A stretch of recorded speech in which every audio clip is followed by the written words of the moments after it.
un autre point sur le succès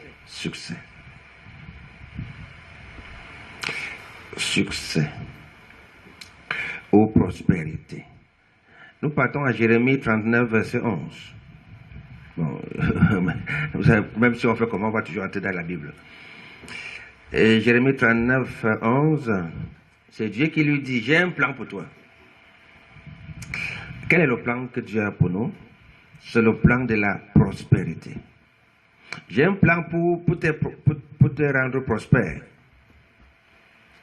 Et la prospérité qui aimerait vous faire devenir prospère, il a dit, à cause de mon nom. Ouais, c'est ça, on revient sur ça. Le business, la prospérité, c'est à cause du nom de Jésus et non à cause de ton nom. Parce que si c'est à cause de ton nom, tu ne donneras même pas 25 à personne. Il dit, je veux te faire prospérer à cause de mon nom. Parce que tu portes son nom. C'est conséquemment, donc, il veut te faire riche. Que tu sois riche. Donc, quand on fait les affaires, sache que c'est à cause de son nom. C'est à cause de son nom que la richesse va te suivre. Et non à cause de... Parce que quand tu dis, je veux devenir riche, alors là, tu deviendras pauvre. Donc, ta richesse, c'est à cause de son nom. Quand Boaz faisait ça, il laissait les sacs, les grains qui tombent là. Ça peut être peut-être 5 sacs par an. Il est prospère, bien sûr. Mais c'est à cause de le nom de Dieu, que les enfants de Dieu aussi soient prospérés. Donc, le business c'est fait au nom de Dieu. Et non pas ton nom. Parce que l'homme par nature n'aime pas donner. L'homme par nature est chiche. L'homme par nature est égoïste. Mais si c'est à cause de le nom de Dieu, donc là, ça va donner. Alors, quelques principes de la richesse. La richesse commence par en bas. Numéro 1, par en bas avant de monter. Mais celui qui veut commencer en haut, il va descendre. Et quand il descend, il demeure là-bas en bas. Mais si tu veux être riche, on commence par en bas. Même Jésus a commencé par charpentier avant de devenir quoi? Sauveur. On commence par en bas. Tu es négligé, méprisable. Le travail méprisable que tu es en train de faire avant de monter. Vous voyez? Ma soeur commençait à vendre les sucettes. On méprisait ça. Voilà, sucettes. 8 ans. Tu peux pas faire l'école pour aller vendre les sucettes. Bon, le vent de sucettes a appris comment faire pour augmenter, pour grimper. Parce que quand tu vas grimper, tu vas prendre l'échec de ta sucette pour rester là-bas en haut. Mais celui qui veut apprendre l'échec en haut, il va tomber.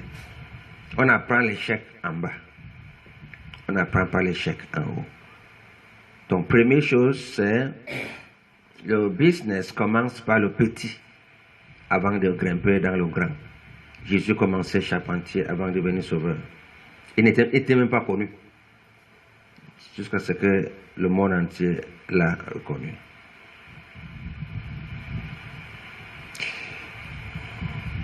Et deuxième chose, dans les affaires, tu dois échouer avant de s'installer ou stabiliser. Si tu fais une affaire où tu n'as pas échoué, ça veut dire que tu vas échouer. C'est ton échec qui te fait installer. Si tu n'as pas échoué, tu ne sauras pas comment. Parce que ton échec peut être le commerce, la crise, les bandits, le feu qui t'a attaqué. Donc, ça te rend conscient. Dans les petits business que tu es en train de faire, si tu as échoué. Mais sache que c'est un fondement pour grimper.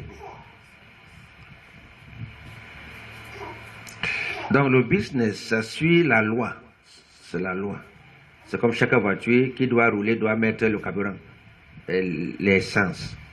S'il n'y a pas ça, ça va échouer. Donc, le business aussi suit les lois. Tu peux tout de suite dire que la personne ci va échouer, l'autre aussi va réussir. Parce qu'il connaît que dans les affaires, on doit te voler. Mais le camarade, comme on lui donne à quoi, les camarades surveillent tout. On va toujours voler. Ça fait partie du business. Ils vont voler et tu ne tomberas jamais. Alléluia. Ils vont voler. Et souvent, on va voir que ce sont des bandits. Non, ce sont des pauvres. Ce sont les veuves. Ce sont les orphelins. C'est comme on a montré une femme. La beauté, elle en a. Elle a volé l'huile d'un supermarché. Elle met dans ses soutiens. Donc, comme on ne sait pas que le camarade est en train de la filmer, quand elle veut sortir, on embrasse, on attrape. Parce que les gens filment ça en direct. Par Facebook, ça peut être Donc, ça fait partie des business. Si tu fermes ça, voilà, le gars a mis les caméras partout, on n'a réussi pas à voler. Donc, ça fait partie des business. Alors, mais qui sont ces gens-là qui viennent voler? Ouais, essouplier. Ça veut dire que c'est pauvre. Ne pense pas qu'elle a l'argent à la maison pour venir faire ça. Non. Toi qui es l'enfant de Boaz, tu sais que nous, ça fait partie des grains qui ont tombé. Bon, madame, ça va. Si elle a volé 5, laisse-le avec un et pas avec. Nous parlons ici des affaires de Boaz. Voilà les affaires. Voilà comment Dieu va te bénir. Donc, tu crois qu'elle a les millions là-bas à la maison pour venir faire ça? Tu sais que tu as ouvert ton business pour aider les 3 personnes là. Les pauvres, les veuves, les orphelins. Donc voilà pourquoi elle est venue. Peut-être elle fait partie de ces 3 groupes. Maintenant, toi qui ne connais pas les affaires, tu vas piler. Oh gars, tapez là. Il faut les taper. Tu entends, on prend le couteau et les machettes, on les bougodins. Bon, bien sûr que peut-être pour taper jusqu'à elle meurt. Alors là, tout ce que ton affaire est fini. Parce que son âme va te parcourir jusqu'à la fin de ta vie. Donc, comme elle a volé, j'ai été appris que je suis dehors pour aider les 3 groupes. Peut-être elle fait partie des orphelins. Bon, madame, prochainement, si tu as besoin de l'argent, tu peux lui créer même un travail. C'est comme les Américains font. Comme là-bas, on a les Noirs qui créent des désordres là-bas, ils volent comme... Donc, quand on attrape un Noir qui a volé, bon, tu fais quoi? Il ne fait rien. Bon, tu viens souvent le lundi, hein? Les poubelles, là, tu ramasses, on te paye 50 000 par mois. Tu as compris? Vous voyez? Il fait ça pas parce qu'il y a manqué de gens parce qu'il veut aider le pauvre là. Et tu vois le business, pas.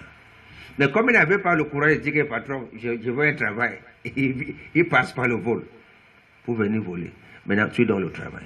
Donc, comme j'ai vu à Facebook un cas où une femme, c'était toujours aux États-Unis, oui, la femme a volé l'huile, elle a mis ça ici.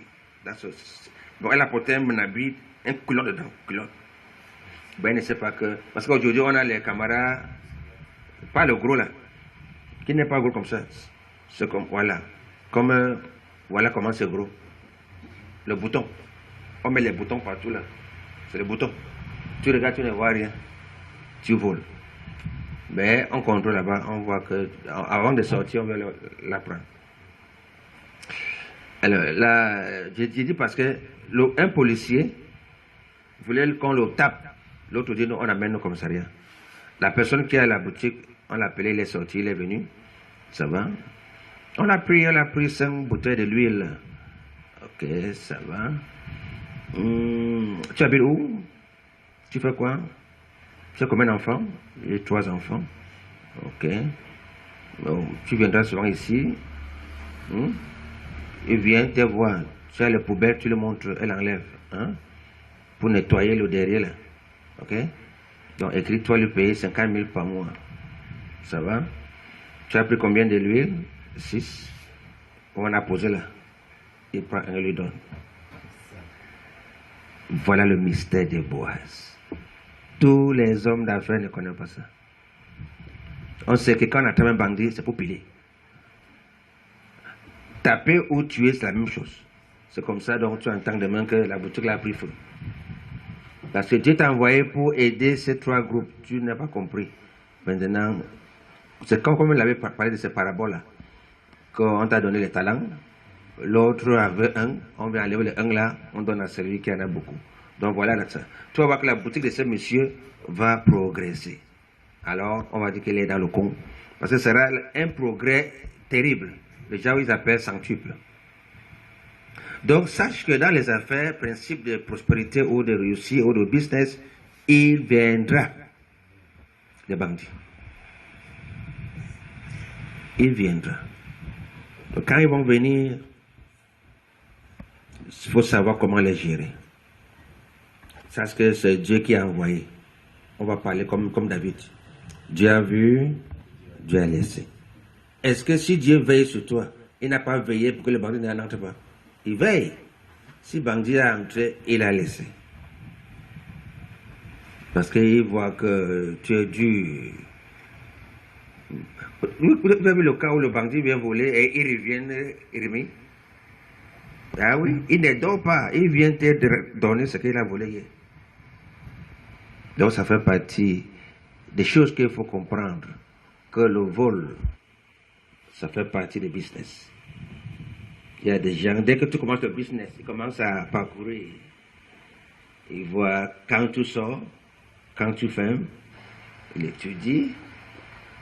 Et dans les parages, il faut faire l'amitié, nous a dit la Bible. Fais quoi? L'amitié avec les richesses. Alors, tu es dans le quartier comme ça, tu vends. Tu sais que les bandits, on les connaît. Les pauvres, on les connaît. Oh gars, comment? Ça va, venez, venez. Donne-lui le beignet de 300 là.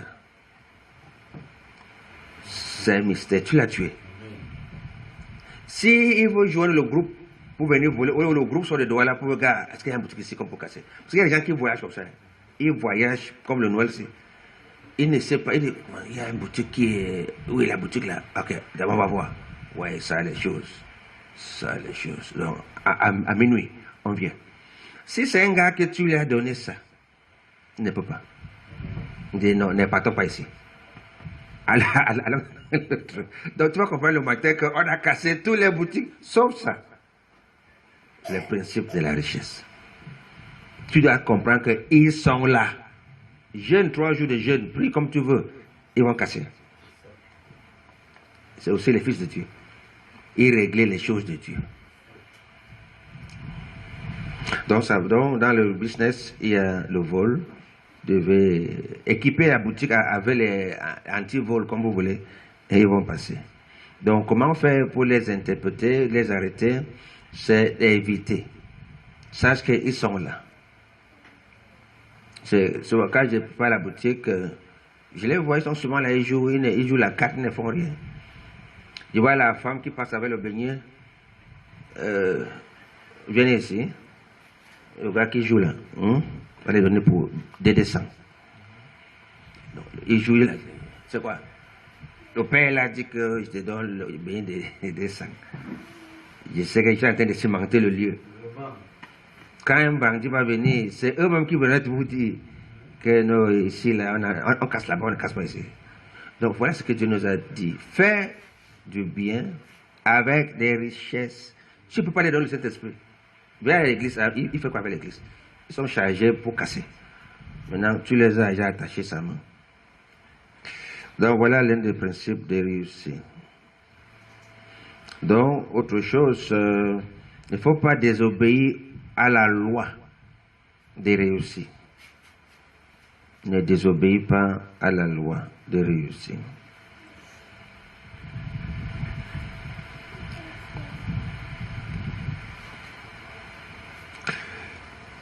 La loi de réussite. Quelle est la loi de réussite?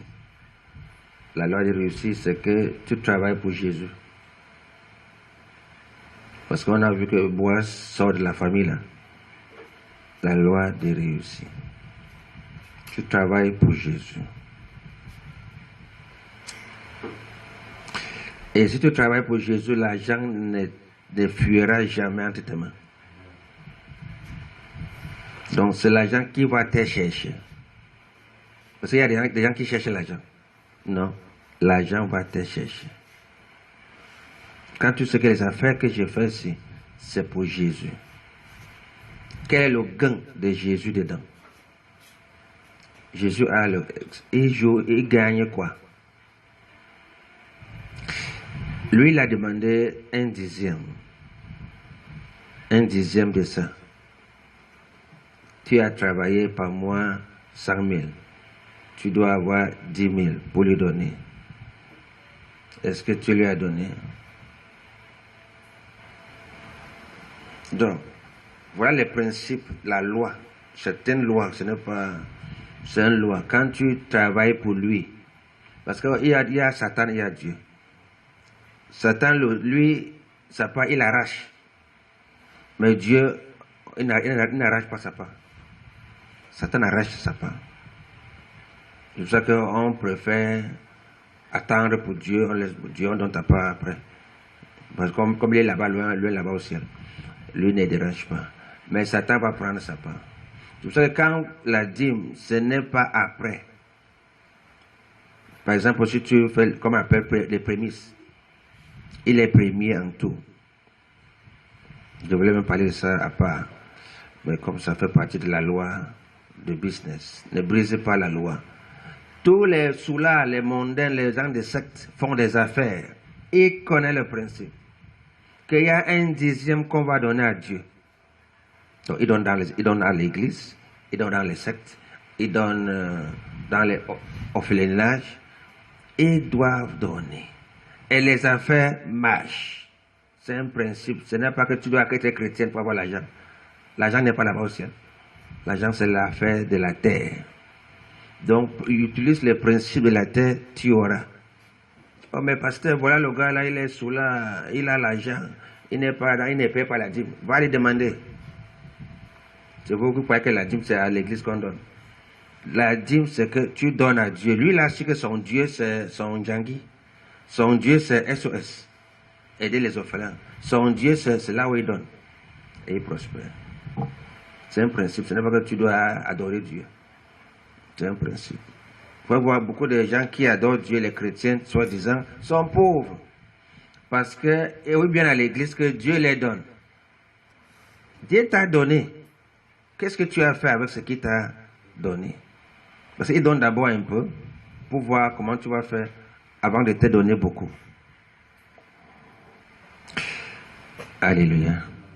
Donc voilà des grandes richesses. On va arriver dans la mentalité.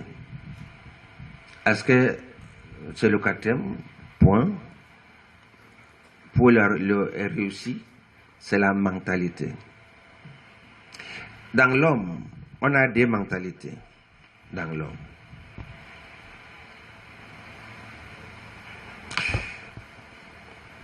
Deux mentalités.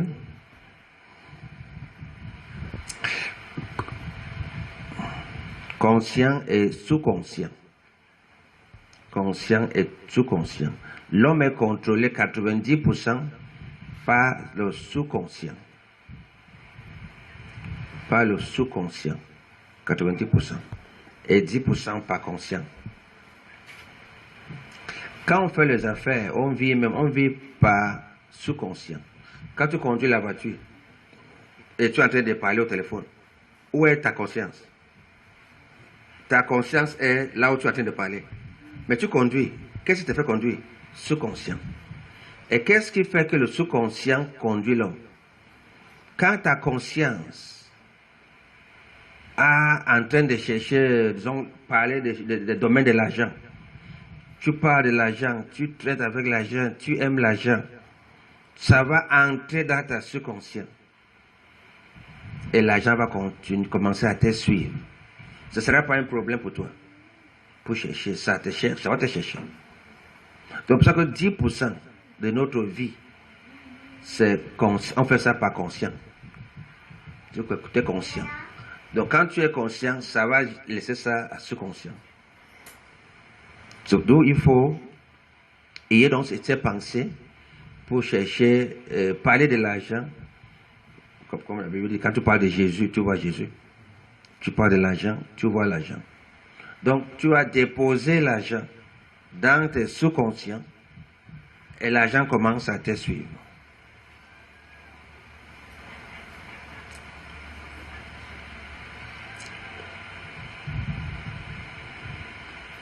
Donc nous parlons d'ici là où se trouve la pauvreté.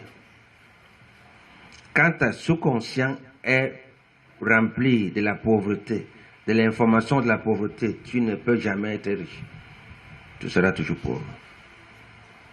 Donc il faut faire tout pour que ta sous-conscient soit gouverné par la richesse.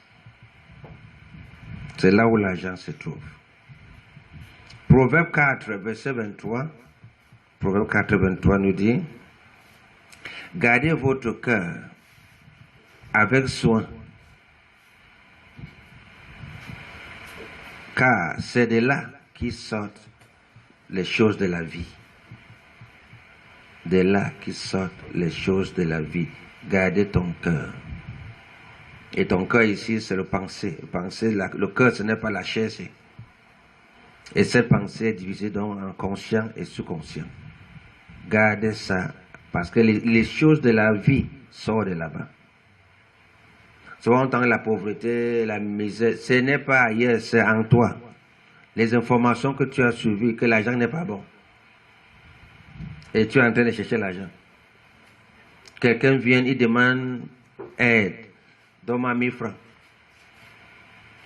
Donc quelqu'un est prêt pour qu'on lui donne l'argent, que qu'on lui donne le travail.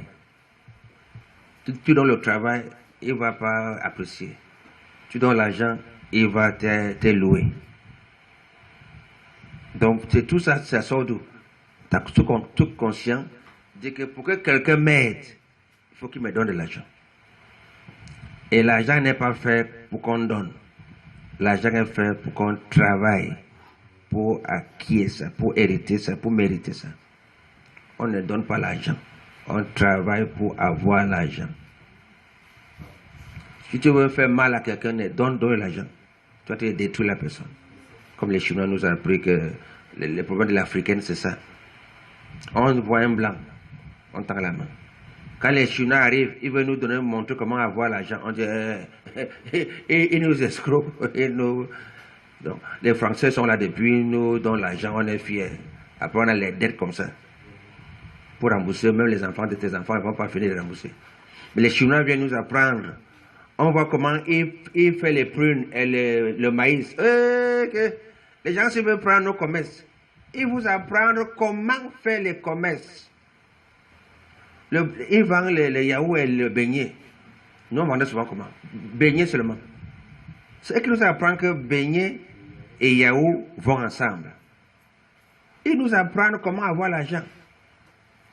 Et pour apprendre comment avoir l'argent, c'est lorsque tu vois comment on est en train de faire.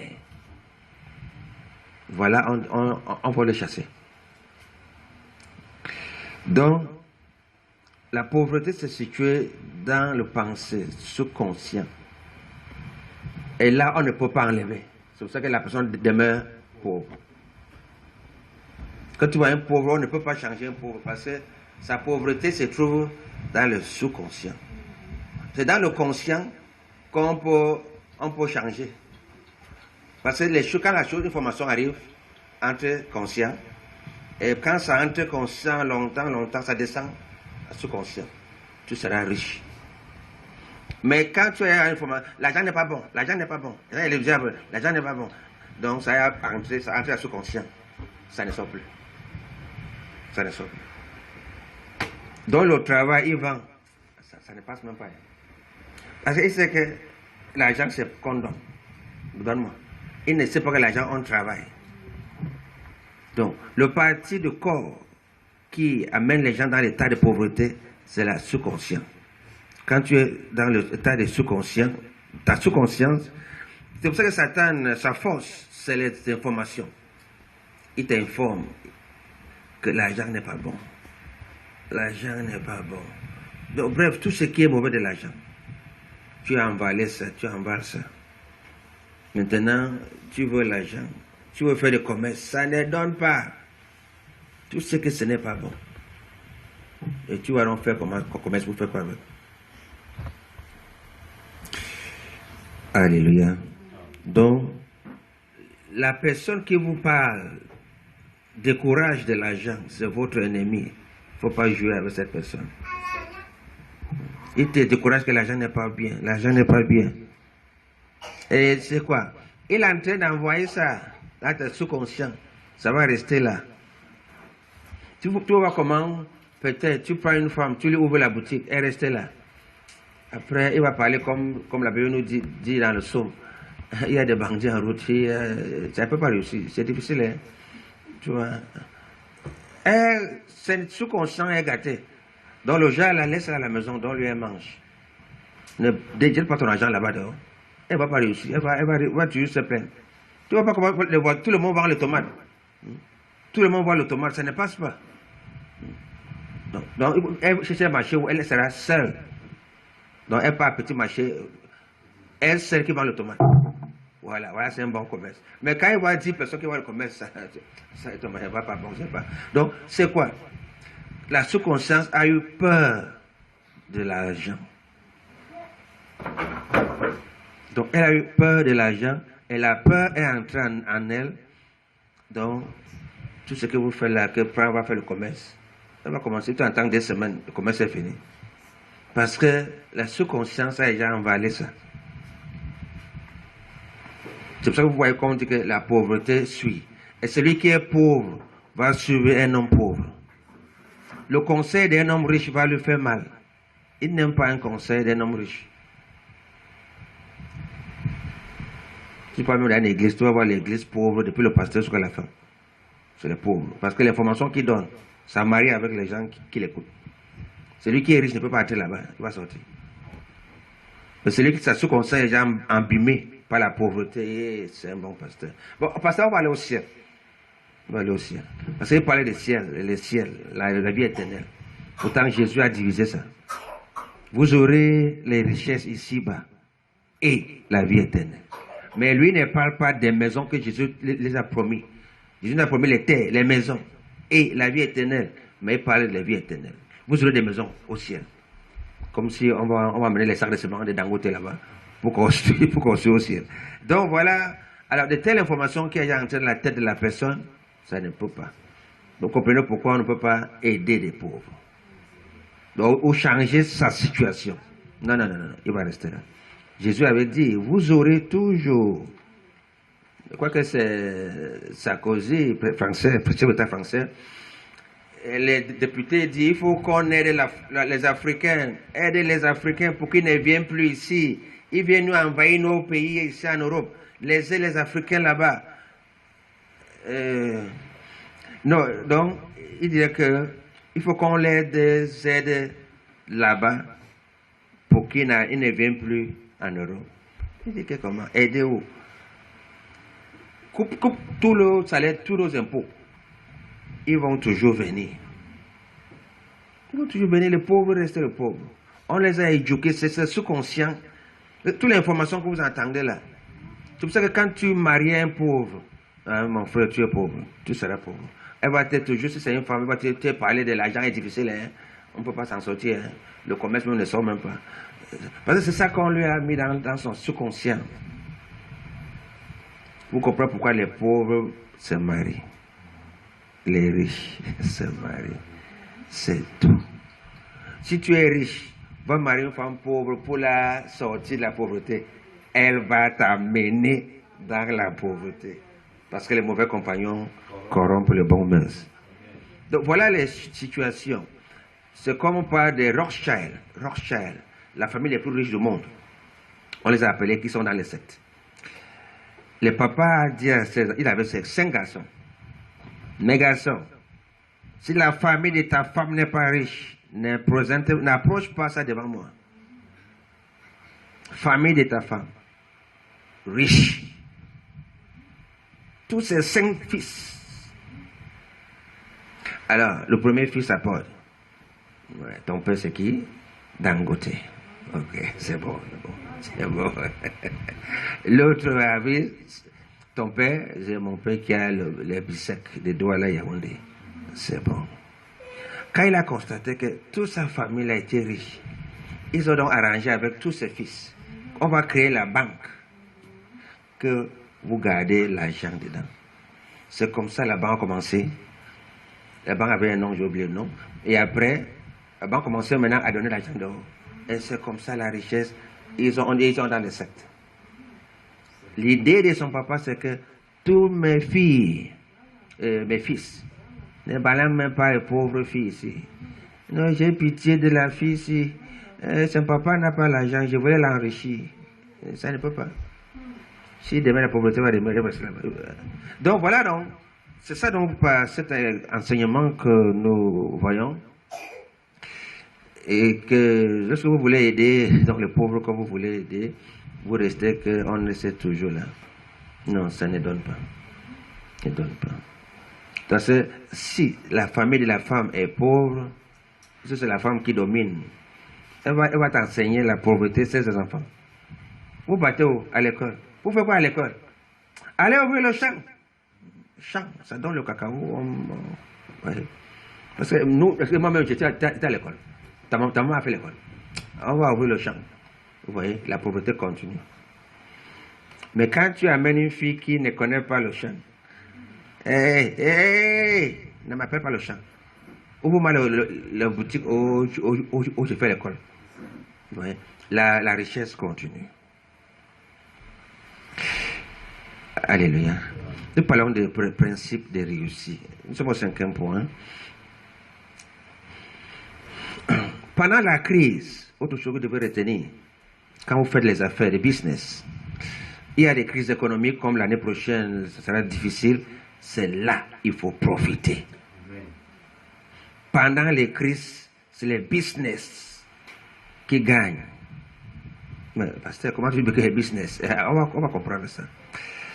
Peut-être on peut parcourir, on voit le cas les lépreux, c'était les 5 lépreux, les 3 lépreux. Les 3 lépreux, n'est-ce pas? C'était la crise. La ville était siégée. Mais le gars, ils ont ramassé les choses de 3 jours. C'est-à-dire, ils ramassent les biens pendant 3 pleins jours. C'est 3 jours, n'est-ce pas? Ben, donc, pendant la crise économique, la crise de machin là qu'on appelle Covid, on a créé Zoom, les technologies. Un homme qui a créé le téléphone, il a créé Zoom.